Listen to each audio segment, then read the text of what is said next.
In casting, unexpected changes forged unforgettable chemistry and stunning performances. And we were in this casting session. We'd seen every short Canadian actor in Quebec. And we were in this basement, remember that? And it was probably only like 6'3" ceiling.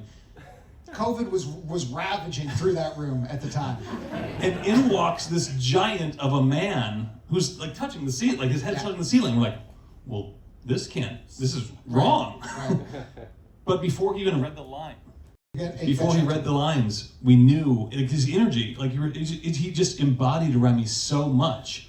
Like, oh yeah, we'll just rewrite that little thing. And then Mike was different too. Yeah, Mike was, we envisioned him as a contemporary of Ruth's. So he was initially sort of in his 70s and kind of a big, he was in his mid 40s and he was spry. He was spry even as a 40-something, and beautiful.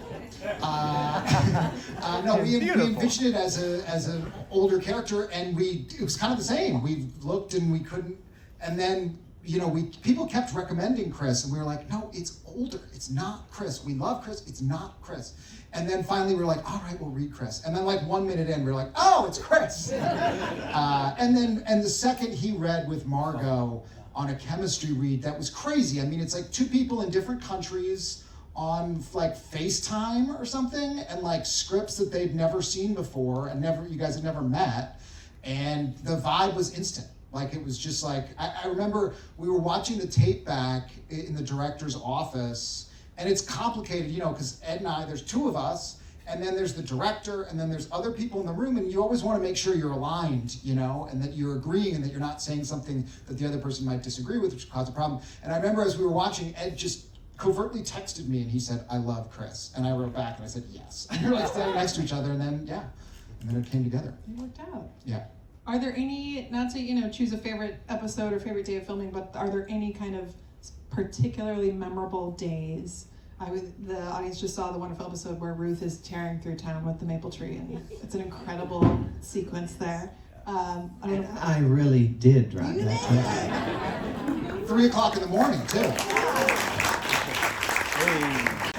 We had to reschedule that. It was a blizzard the night we were going to do it.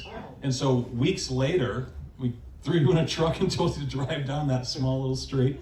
We got one take with that tree. We had to throw the tree one time. Thank God it worked. Yeah, because I unhooked the tree, but it didn't go where it goes in the thing, right? No. Yeah. No, it was all rigged. So what? Yeah, it was all rigged. So there was like wires on the trunk that was